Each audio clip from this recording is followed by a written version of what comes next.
Hello, Vienna Tigers. I hope that you are doing well today.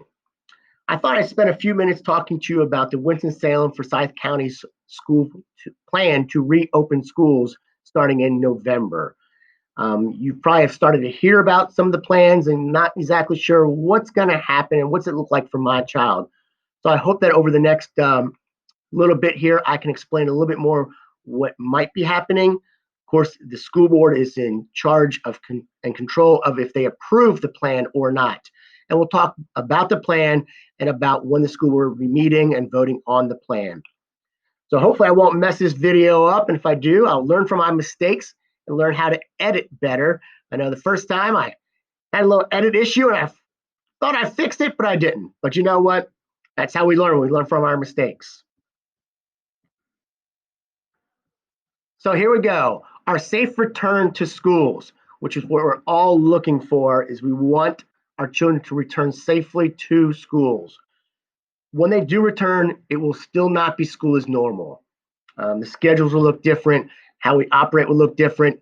It will still not be the normal, what we think of school, but it'll be much closer than it is right now with remote learning.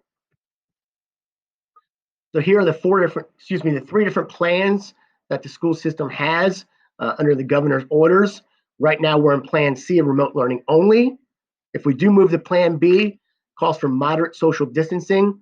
Our classrooms are being set up right now so that we have 6 feet of distance in between students in the classroom.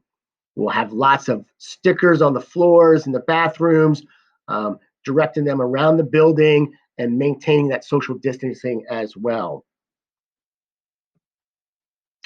Our school system looks at a lot of numbers and figures to figure out if we're going to reopen.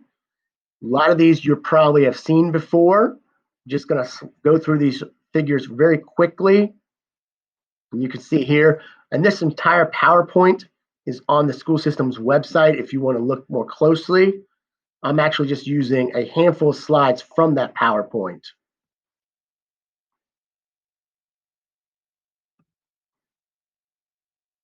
So these are just different metrics they're using to determine if schools open or if we have an outbreak to reclose schools or what happens at that time.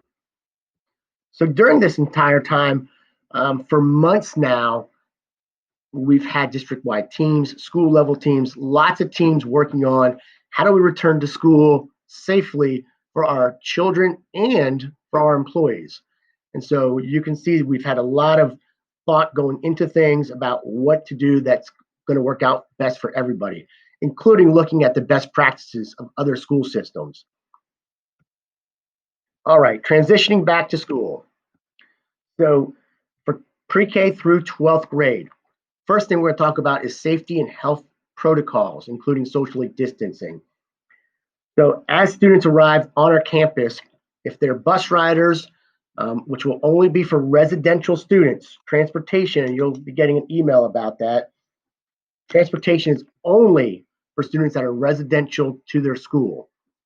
There will be limitations on the bus as well, and buses will have to run numerous routes, but they'll get everybody, but it might take a look, it'll look different.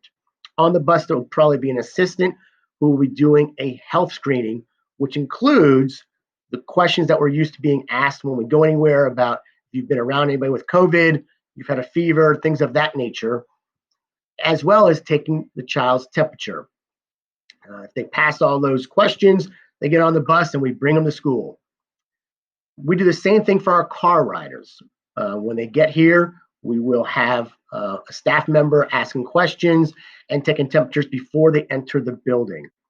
We're probably looking at staggering arrival and dismissal times because it's going to take a while to get 400 to 500 children into the building. It always takes us a while anyway with just opening up the car doors and the buses, but now we need to include the health and safety protocols as well as the social distancing. So we'll probably look at staggering, which means maybe the first half of the alphabet comes from 7:45 to 8:15, and the second half of the alphabet maybe comes from 8:15 to 8:45. Right now, we don't know, but we're starting to think and make plans, but those are just possibilities of what might happen. looking at why the school system is only choosing so many students to come in the building. It's basically the size of your building, number of classrooms, and capacity. They want to try to open up schools slowly and then add students as we go. So they looked at lots of different issues with buildings and trying to figure out how many students can be in the building while maintaining social distancing as well. So here you see the plan for teachers to return and for students to return. And the first one starts for us is that teachers would return October 19th for our kindergarten, first and second graders. Your students would still be at home all the way through November 2nd. Teachers would be here planning and preparing for student return. They would have a couple teacher work days right away because it will be a lot to undertake as we prepare for your children's safe return to school. But during that time that the teachers are here between October 19th through November the 1st, parents, your children would still be doing remote learning. Then on November 2nd, we would have students from kindergarten, first and second grade return. Then on November 16th, our third and fourth graders would return. That is on November 16th. And then a few weeks later, on December 7th, our fifth graders would return. And we'll talk about what this looks like because it's unfortunately not all of our students, but it is some of them during this time. Our pre-K through second grade students throughout our district would attend schools 4 days a week. They would come Monday, Tuesday, Thursday, and Friday. Our third, fourth, and fifth graders would be split into 4 cohorts. So we split the class into 4 groups, and they would each come 1 day a week, alternating days. And here you can see that schedule where Wednesday is a flex day, which means instead of having flex Friday, your student would have a flex Wednesday to make up work to still do some remote learning while at home. What's happening here on Wednesdays is the building is undergoing a deep clean. Saturdays, the buildings are getting cleaned as well. So our kindergarten through second graders, they're coming on Monday and Tuesday and Thursday and Friday. And that's all of our kindergarten, first and second graders. In third, fourth, and fifth grade, students will be again broken up into 4 groups per classroom. And we're going to do that based on students' needs. We're not doing it by alphabetical last names. We are looking at students' needs and trying to group them together. If you have 2 children in third, fourth, and fifth grade, we would make sure that your children were assigned to the same day. But in this case, let's say your child is coming on a Tuesday. So on Monday, they would stay at home. Thursday, stay at home. Friday, stay at home, but come to school on Tuesday. So what are they going to do at home on that Monday, Thursday, and Friday that they're not in school? They're going to be watching the classroom teacher teach live. School system has extra technology that they're setting up in all of our schools right now with extra cameras, so the teacher can be standing not in front of the computer now, but in front of their board, their Promethean board or their dry erase board, and you can see them teaching. We do not want to have students on the computer watching their teacher all day long. So we're looking at creating a new master schedule that students might be watching from, let's say, 9 to 9:35 or 9:45 for math. They would then do some work independently and come back, let's say, at 10:15 for some reading time. It would be similar to the schedule we have now, but the nice thing is the teacher would have an additional 5 to 6 students in the classroom that they could work with in small groups for that one day, especially in the morning time when they arrive up until we start whole group instruction. So that's one of the few benefits here, is that your children will be getting small group instruction throughout the day with their classroom teacher. It's going to be a challenge to teachers. This is going to be a challenge to classroom teachers at third, fourth, and fifth grade because they're trying to teach to 5 to 7 students sitting in front of them while also helping to engage the other 16 to 20 that are still on the computer watching the lesson live. Our teachers are resilient and they're already starting to think about ways to do that. We're not sure what it's going to look like exactly, but we wanted to make you aware of what it might look like. During the day, when students are here, and this is K-5, there will still be recess. There'll be lunch served in the classrooms. So if they're purchasing lunch, it will be delivered to the classroom. So everyone will be eating in the classroom, not in the cafeteria. During this time too, we have, beginning, we have only K1 and 2 students in our building. Our 3rd, 4th, and 5th graders are still at home doing remote learning.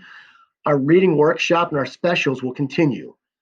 During this process, as long as your child's at home, until we get everyone back in the building, we will continue to support all of our students that are at home with reading groups or with specials as well. There's just a lot of information that we're thinking about logistics right now, but that just gives you a general idea of sort of what it might look like. Also, we will have recess. We need to have recess, but we're already thinking recess. It's one class in one certain segment of the playground. So we're breaking up the playground into numerous areas. Your child would be able to, of course, go outside for recess time. They need to get that energy out. So get them outside, play, but they'd be staying with their class the entire time. So implementing our plan. So just last week, this plan was initially taken to the school board just for a briefing. I can tell you right now that every single Wednesday, we have lots of principals meetings. They talk to us about the plan. We get input into the plan. They do listen to us. And then on October 1st, there's going to be a specially called board meeting to vote on the plan. They'll be either voting for the plan as presented, which would be Plan B, and there might be modifications to it. It's 2 weeks from the time they present it to the board until October 1st. So there will be some changes, I'm sure. I'm not sure if there'll be major ones or minor ones, but there will be some in there. And so they'll present it, and then October 1st, the board will either vote to approve Plan B or not and remain with Plan C. So what can you do? This is your time to start thinking about what's best for my child. If you're concerned about the health and safety of your child and you don't want them returning to school, you always have Virtual Academy you can still sign up for as well. We don't want to lose you to Virtual Academy, but I know that as parents, we got to figure out what's best for our children. Some children and parents are ready to get them back in the building tomorrow. We would love to have them back tomorrow if we were ready, and we could, but we're not there yet, but we are planning on that. But other parents are not sure, and that's okay. This is definitely an individual decision. But you'll hear more about different opportunities for Virtual Academy if you wanted that. At 3rd, 4th, and 5th grade, right now they are going to have students coming 1 day a week. Unsure if that is required to come 1 day a week or if they can stay at home and watch the entire time or not. I will tell you there will be benefits to coming that 1 day a week for sure. Besides seeing some of their friends and socialization issues, they're going to be able to work with their classroom teacher on specifically their strengths or their weaknesses in reading and in math. It's imperative that we catch our children up. Every child is behind where they should be. So this way we can really push children and get them either caught up or push them further on so they are catching up to where they should have been if we wouldn't have had the COVID issues that we've been dealing with for the last now 6 months. Do you have questions? Yes. Do I have questions? More than you do. But yes, I have lots of questions still that are still not answered, and we're working. But I wanted to give you this time just so you could sort of hear this and figure out potentially what school might look like for your child. Once we get more details and potentially after October 1st, we will maybe do another video and let you know what's happening. I want you to be prepared for school when it does return, but know that it's not going to look the same. It's going to be looking different. We have to. Arrival and dismissal of children will take much, much longer due to what we have in place throughout the school system for everyone's health and safety. Well, parents, I hope that you've got something out of this. And I hope that if you have any questions, feel free to email me. I'll answer any that I can answer. But I've given you almost every bit of information I have right now during this presentation. Thank you for all that you do. And I say this all the time in our emails, but together we are stronger. And I truly do believe that. And I want to thank all of our parents who are acting as extra set of hands with our children, especially some of our younger ones. This isn't easy, but we're getting a plan to get back to somewhat normalcy. And I know we're looking forward to that. Stay strong, stay healthy, go Tigers.